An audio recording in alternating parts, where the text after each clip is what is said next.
कसले जित्नुहुन्छ यो mystery box हेरौँ है त। आज हामी चाहिँ यो किल्ला च्यालेन्ज गेम खेल्न गइरहेको छौँ। 4 जना पार्टिसिपेटहरु चाहिँ उहाँहरु हुनुहुन्छ। अब हामी स्टार्ट गर्छौँ। फर्स्ट बुवाबाट स्टार्ट गरौँ है त। अर्को नेक्स्ट ट्राई है। 1 2 3 4 लगभग 5 लके पनि क्ल्याप है। ल सुपेन्द्र ऊ चाहिँ के गरिरहेको छ थाहा छ सबैको हेरेर कसरी जान्छ भनेर ट्राई गर्न खोज्छ। ल 1 2 3 ल 1 है 2 3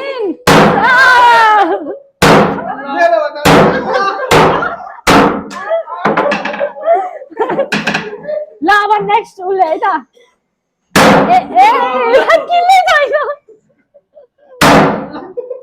3 यो त डिसमिस भयो डिसमिस। ल 1 2 3 1 2 3 ल अब त्यही पनि यसमा केही एक्स्ट्रा थपौँ न त कसै न कसैले त जित्नु पर्यो।